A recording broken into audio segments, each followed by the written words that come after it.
guys, it's Joy. Listen, I have more upper range coming back in my voice from my cold. Yay! So if you saw the title of this video, I want to dive right in, but again, my apologies, my voice is still going to be a work in progress.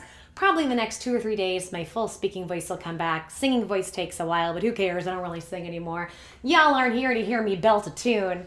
Belt a tune. I don't know, that phrase sounds so silly. But if you saw the title of this video, you know exactly what we're going to talk about. We're going to talk about the fallacy of why women can't really do one-night stands and why this narrative has been pushed on women for the last 20 or 30 years that we should go and just sleep around as the men do.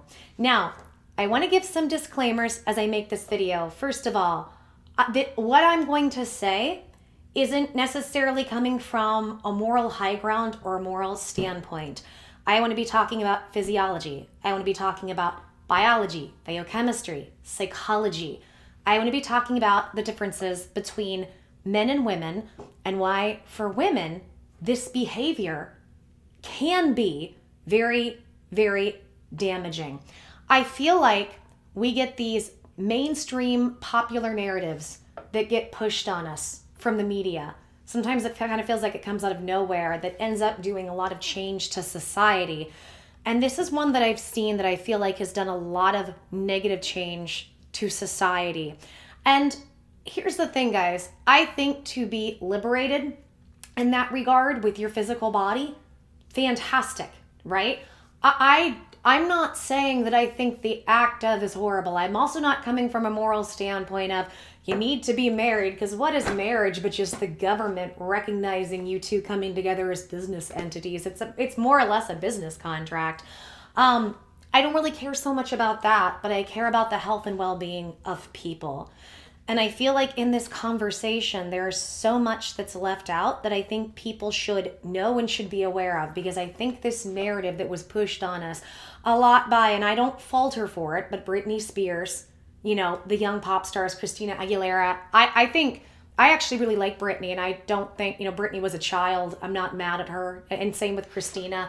They use those young women as their puppets. I think she's actually a decent person deep down. She just got caught in a horrible industry.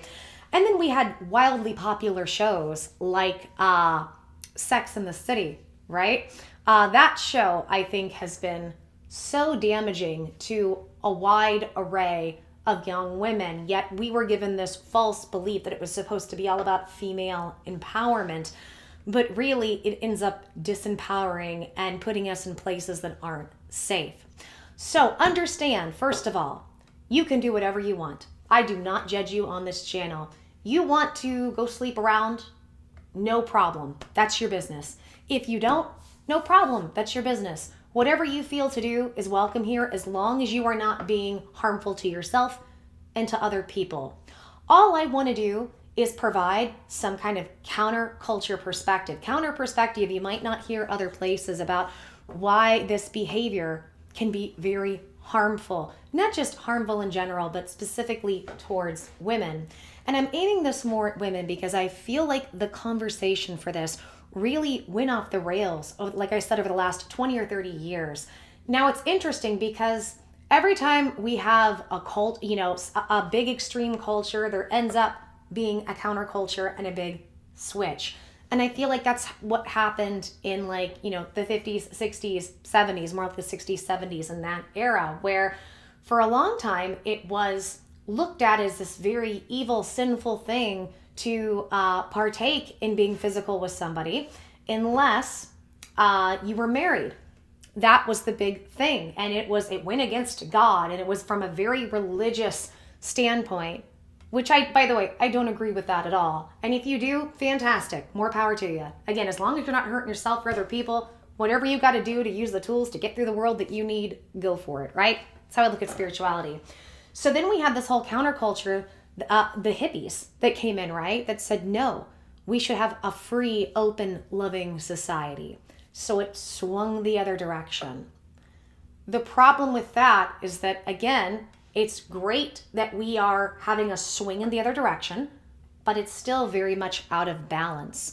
And I feel like since then, we continue to be pushed down this road, my generation now, of, you know, that women should be empowered to just go sleep around and be disrespectful and use people like men.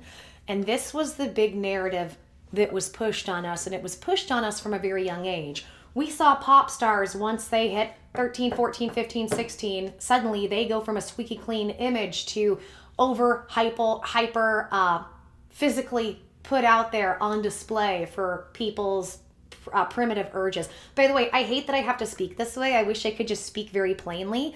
YouTube doesn't really allow me, so please infer with the things that I say. This is not because I'm some prude.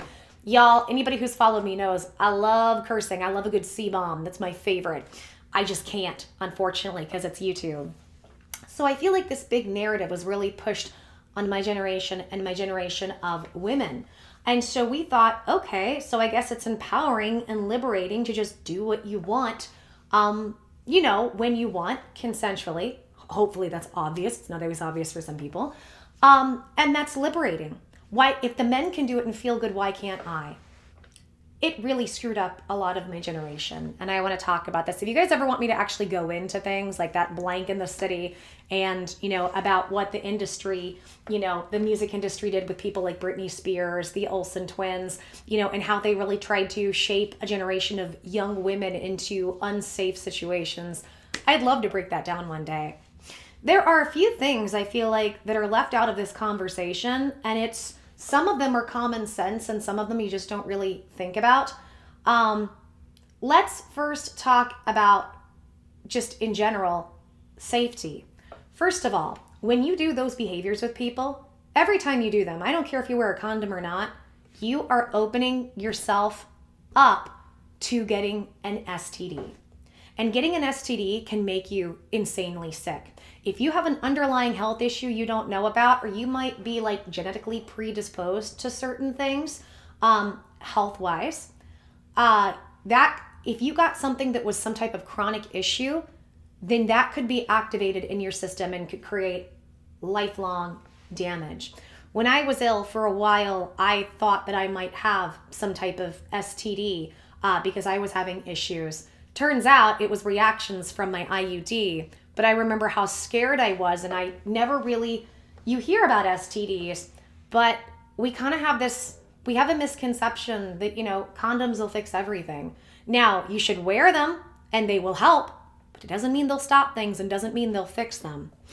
The second thing so on top of possibly opening yourself up for lifelong illness, and then whoever you did that with, because you have no agreements, no ties, no connection with them, they don't have to help you. You could be on your own with this, which could be life-altering and not safe. The second thing as well people tend not to talk about is unplanned pregnancy. That can create lifelong illness. Something else we don't talk about. Pregnancy, especially in this country, can have all types of complication, and you could come out of there being ill for the rest of your life. Some women don't make it through pregnancy and birth. It's not a safe situation for people. And I don't know why that's been taken out of the conversation, especially when the mortality rate for women giving birth is on the rise in this first world developed country, which is just horrific. Our medical system is so backwards and so broken. If you are not the sturdiest of people health-wise, good luck. On top of that, it's incredibly irresponsible to go around and create children that maybe you either A, didn't plan for, or B, that you don't have the resources for, and then to put somebody else in that situation. And by the way, that goes both ways. I mean that for both people, not just women. But I'm going to specifically talk about how this factors into women, because with men, they have to give 25% of their salary, you know, if you go after child support, and that it's done. With women, it's everything of your life and your health. Remember, it's not just your life. It's not just, oh, it's going to be an inconvenience for 18 years. This could completely devastate your health, and good luck getting it back in this country or having anybody even believe you as a woman that something's wrong. Now, let's talk about the other aspect, and this is where I feel like as women, this type of behavior can end up disempowering us. Physiologically. Now I do want to say this. Every woman is different. Every woman is wired differently. Every woman operates differently. So understand, some of these things I'm saying, I'm not saying that every woman is not capable of X, Y, and Z. I'm talking about the vast majority of women, okay? I feel like we have really had this, and I don't even feel it, it's just true. Over the last, 20 years, we've had a really big ramp up towards the conversation of gender. I think it's fantastic in the sense that I feel like we finally look at the LGBT as people, and I don't know why that took so long. That makes me furious. But then we got into the concepts of gender. I think they're good conversations to have. But I feel like we are completely ignoring natural gender roles as a result of trying to include everybody else. Here's the thing. If you were born in whatever body and you feel whatever way, more power to you. Do what you want to do, and we should have awareness of that in society, and people should treat you with respect regardless, just because you exist. As long as you're not hurting yourself and other people, right? But I feel like the conversation has pushed so far that we've been pushing so many boundaries of what being male and being female is that I feel like on some levels we're not really allowed to even understand what normal male and female is. Again, I'm not saying I don't like the topic. I'm not trying to take away from any one person. So I'm just saying that as somebody that was a woman, I was not taught how to be a woman. I was not taught anything about how to be a woman, how men are, and many of our generation didn't have this conversation. Before, we had parents that many times would educate us on this or give us some sort of protection from this. You kind of heard this narrative that, all men are just after one thing. And if you had good enough parents, they would explain these things to you. But as the lines got blurred as to do whatever you want, it's okay. That narrative about men and doing that irresponsible behavior that men can do with being physical with women, that narrative about men and men doing very irresponsible behaviors and behaviors where they lied to us and they used us for physical gratification of their own instincts. We weren't taught about that as much. We weren't taught that many men will put you in a horrible situation and lie to you about everything just to get what they want. And for some reason in society, on certain levels, we've said this behavior is acceptable. So instead, I feel like of coming to the table and saying, men, step up, do better, and be better, because what you are doing will put a woman's health in jeopardy in the society we have, and it can create life that's not sustainable, which ends up hurting your family, the people around you, and your society. Instead of trying to get men to come together and be better people and more respectful of the process of creating life, because remember, that's what this is. Being physical with somebody is the process of creating life. I'm not saying you can't enjoy it and have fun with it, because that's part of it. There's a joy to do it, and that's great. But we have to look at the fact that that joy comes with the double-edged sword of a very heavy responsibility. We didn't have men step up to the plate. Instead, we said, women, be just as horrible as men are. Be just as irresponsible as men are.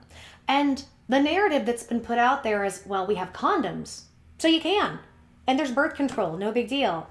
These things are not fail-proof. And furthermore, birth controls have been making so many women sick. Hashtag not all women. Some women are on birth control because they have hormonal issues and they need to have it. More power to you.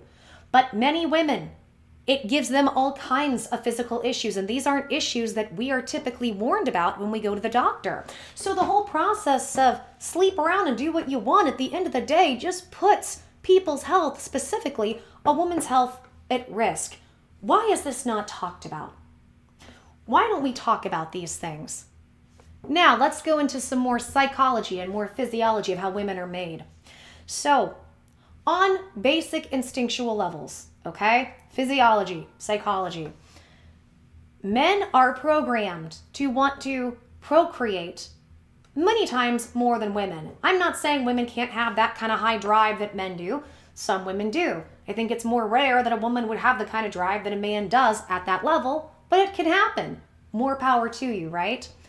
But men are hardwired, and they can be physical with somebody and have zero emotion. Women are not hardwired for that. They just aren't. Now, you might be an exception to that, and that's something that you can do. More power to you. Most of the women I knew growing up tried to convince themselves they could be that way as a form of empowerment. Guess what? Typically, with women, most of the time, when you mix being physical with a guy, there's emotional attachment. It's the way we're wired. And if you look at it from an evolutionary standpoint, when we open that part of ourselves up, if we are putting our health and our position in a place that's not safe to connect and attach to the person that you're being physical with, that is a form on some deep cellular level of protecting yourself. That's a survival instinct. I don't even think it's something a lot of women can help, because I saw so many women think and act like they could use men like men use them. They couldn't. They always got attached. And then they would start acting out from that attachment and getting upset and getting offended in ways that didn't really make sense to them and also didn't make sense to the guys. The guys walk away going, she's out of her mind. And this is what happens because most women psychologically, mentally, emotionally, physiologically can't really do these behaviors and not form these emotional connections.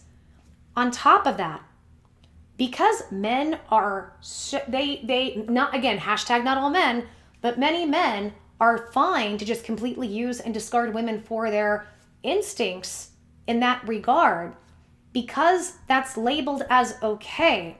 As women, we have to be on guard and protect ourselves to not let ourselves be used, to not let our health and well-being be used so you can get physical gratification. We should be in that position of wanting to protect ourselves. It really entirely sucks that we have to be in the position to constantly feel like we have to protect ourselves from men who do this. But it is what it is to be a woman. And instead, it's left us wide open to P-word behavior, to behavior from men where they will use us and put us in bad situations. P-word, please infer. And that makes me really sad because I feel like it's put our generation of women in a position to tell men, it's okay to use me and take me for granted and put me in a bad spot because society tells me I should be acceptable. I should be okay with this and I should accept this behavior. And that I can do this to you too. Women, you can't do it to men. Now, you could mess up their health from STDs, but men and women's health are different. Many times, women are going to feel something when it comes like that stronger. It's going to hit them stronger than a man, number one. Number two, you can't saddle a man with a child in the same way you do with a woman. A guy can pay his child support and it's still not nearly as life-changing as the woman that takes care of that child. Let's just be realistic. Hashtag not all men. Shout out to the guys who step up and help and take care of their children. There are a lot that do, and we appreciate you. We need more of you. I just feel like we have completely stopped talking to both our young girls and boys, and we have not educated them on what it is to be male and female, but also being in respect and being open to the spectrum that is gender, to the spectrum that is the LGBT.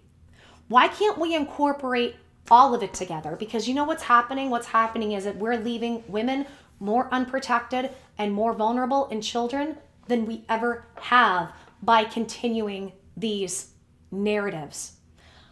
And you know, I don't fully blame men because I feel like we also have a society that has gone so far to say that being masculine is horrible.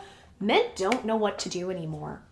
And men aren't taught to be men. Men, and I don't mean just like a manly man that you have to go out and like you have to cut trees and drink beer and like fight bears. Do men fight bears? I don't know. But, you know, my point is to say, you know, I think we have to teach both our genders openness and inclusion to all types of people, as long as they're not hurting themselves or other people, as I've said. And on top of that, I feel like we have to teach them what it is to be feminine and to be masculine. And, you know, I'm very feminine. Look at my little dress. I'm very feminine, but I don't wear makeup. And many times the way I think is very masculine. I'm very masculine in the way I build business. I can be very aggressive. So I'm very feminine, but I also have very masculine traits. And that goes the same for men. But I think we have to understand our roles in society and how to build a healthy society if you're just a cis heterosexual male and same as a female, because we are the ones that are creating life. The LGBT are the ones that are cleaning up the messes that we create from the life that we can't handle, and they're adopting them if they're even allowed to. I just look at this and I'm like, why do we have to go from one extreme to the other? Why can't we include everybody in the right way? But I just feel like society has been going down this path where we are putting women in a more vulnerable, hurtful position all the time. And that ends up going onto the children that we have from these situations. Now, I'm going to take it one step further. Here's my idealistic side coming out. Now, we could sit and say men are horrible and awful. I don't believe that. I believe men have not been trained. I believe men have no training. And now I believe women are at the point they get backwards training about all this. So I believe that, I'm not trying to say one is worse than the other necessarily, but men can do way more harm than women can do, in my opinion. Not that women can't. Not that some women aren't gold diggers and awful. We all know those women, right? Here's the other part. What if we had a society where you could physically express yourself the way that you wanted to and the way that you needed to, consensually, with respect to everybody, and have that exploration of yourself and other people without having illness or unwanted pregnancy come into play? And really teaching our men, women, our young boys and young girls how to do that in respect to one another, how to have open communication with one another, the roles one another plays, the openness we should have. Why don't we do that? You guys know this is where it's going to get weird. I talk a lot about ET cultures. And there's a culture that I feel very drawn to and fascinated by. Who knows if it's real? But apparently there are these, I know this is getting way off topic, but I love studying about aliens, guys. It's my thing. And there is this theory that I love, don't know if it's real, that there are these beings from the Pleiades star system called the Pleiadians, and that they are humanoid. They're basically very beautiful, tall versions of us, very kind, and they have this very healthy, perfectly run society. And in the society, what I'm telling you is what they talk about. They say that, we don't have disease here. We've eradicated that. We have technology where we can fix most diseases or illnesses or physical issues. And that technology, I believe, exists on this planet. We just don't get access to it because they can't make money off us if we're not sick and desperate. So in this culture, they have complete freedom and openness to kind of do what they want, and nobody's lacking. Nobody's lacking because your health is so great that you are your highest physical expression of what your DNA is going to manifest. So everybody to some degree is, I don't know if you'd say good looking, but attractive in their own way. It doesn't mean you're going to attract everybody. Even nobody attracts everybody. Everybody's got different preferences and different things, right? But as a result, people, and there's always people that some people are open to want to, explore. Some people just want, a monogamous relationship. It's a very open society, and they can be open because they've learned respect for one another, and illness and unwanted pregnancies aren't a thing. And it's something that can be a really healthy exploration. So at the end of the day, are men and women awful for even wanting to partake in this? No. And I feel like religion and people who get real morally uppity try to come at it from that perspective. And that's why I don't like that perspective either. I wouldn't really have as many issues with this, except that it puts the health and well-being of women and children in not a safe place. That's the issue I have. And that we haven't taught our women and men, our young girls and our young boys, how to be in relationships, how to relate to one another, the other genders. We haven't taught them these things. We haven't taught them how to communicate. How long have we been suppressing our young boys with communication? They're not allowed to have feelings. They're not allowed to communicate. Then we wonder why they run around being, physically assertive narcissists and sociopaths with that. Well, that's why. So my hope is, my goal isn't to shame anybody. My goal isn't to tell anybody they're horrible or they're wrong, because that's not the case. That's not what I'm trying to do. I have compassion for all the genders involved of what I'm talking about, because I think it's been a disservice to all of us. My goal is to break things down and look at things from a certain perspective and point of view that tries to encompass all of the issues and how we can get there. So how do we get to a society where we could be as long as you're not hurting yourself and other people. And when I say that, the hippies went way too far and they were like, oh, free love, including children. No, that's hurting other people. So please understand, I don't go into I don't go into weird world with this or world that's super unsafe. But I feel like at the end of the day, this topic, this conversation we're having, what does it boil down to? How do we fix this? How could we get a society like this possibly imaginary one that these people called Pleiadians have, where they can do all this and they have all this technology? How do we get that society? Because even let's entertain that it's not real. Because I don't have any proof that it is. It's just something that feels good to me. I enjoy it, right? How do we get there? Simple. Health and technology. Two things that I feel we have on this planet that are being held from us. Guys, we can put computers the size of the head of a needle in our pocket. The things we can do now, I fully believe we have the technology available. We have the medical advancements available for the most part to eradicate most illnesses, diseases, and physical issues on this planet. Now, it's not your fault that you're sick. It's because it's being kept from us. It's being kept. Medical information and even just information in general is consistently being suppressed. If it wasn't, we would put an emphasis on women's health care and not tell women every time they come in and have an issue, you have anxiety. Selma Blair, for I think 5 or 6 years, tried telling her doctor something's wrong, I need help. You're just an overworked mother, says the woman with MS who got to where she could barely function and walk. And what I want to help create in this society is a society that comes back and is based off of health. Health and positive growth and technology forward for that. Because what is not having illness and unwanted pregnancy? Healthcare, better health, better healthcare. What is us talking and educating one another about how to respectfully deal with the different genders? That ends up going to health, mental health, emotional health. That's all tied to your physical health. And I think as a society, hopefully, if 2020 taught us anything, it was we need to put more of an emphasis in our societies, in our country, in our continent, around our planet, on the health and well-being of all people. And to really help people's well-being, you have to have health. Because that is such a precious commodity. You guys know watching me that I know this. So this is a video I've been wanting to make. I was a little bit nervous to make it because I really hope my video is being received in the intention I'm sending it. My intention is not to ridicule, to shame, to put down. My intention is to spread light on the issues. I want to get through the assumptions. I want to break through all of these narratives that are put out there, because so many times in society, these just buzzwords, buzz phrases come into play and we just kind of blindly accept them without really thinking about what they are. I always love this one because back in the day, I remember you could kind of get away with any nasty negative behavior and go, well, it's the 90s. What does that mean? Well, I can be mean because current time.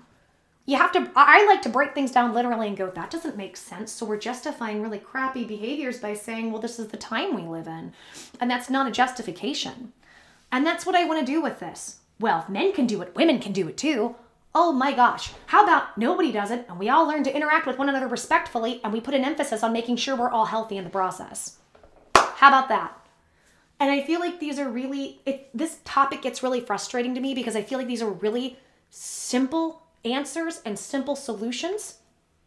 And I feel like we just aren't allowed to have it. Because until we change our society that health is a for-profit situation, we're always going to be suppressed with our health. And I hope 2020, even though it's gone, I hope we take the lessons from that and we move forward in the right direction. Okay guys, if you like this video, please help me out and give me a big thumbs up, like this video, subscribe, and then hit notifications so you can know when I upload if you like content like this. Also, what do you guys think? I'm a little scared to ask, but do you think I'm onto something? Do you think I'm completely off basis or something I'm missing? Sound off in the comments, and I really hope everybody knows, no matter who you are, how you identify, what you think or feel, I'm trying to be as respectful as I can to everybody. I care about everybody, and I just want to find good conclusions for everybody in situations like this. So I'm really interested to hear what you have to say. Let me know. A little scared, but I'm interested. And if you know people that might jive with this content, might help them out, send them this video. I'd be happy to have more people on board, and maybe my content could be useful to them. I also have lots of videos, guys. I have lots of videos about health. I have lots of videos about P-word behavior.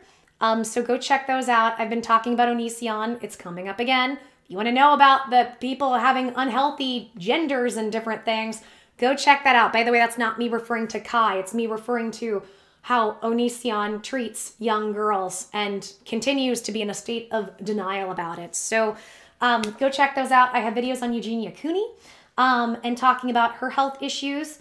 And those, I think, for women could be really eye-opening, enlightening. That could enlightening. No, I think I said the right word. I don't know.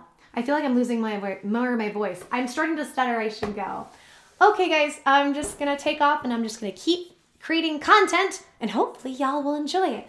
Take care. Blessings to everybody. I'm wishing everybody lots of love. And until the next videos, I'm giving y'all hugs, mwah, and sending kisses. Bye, guys.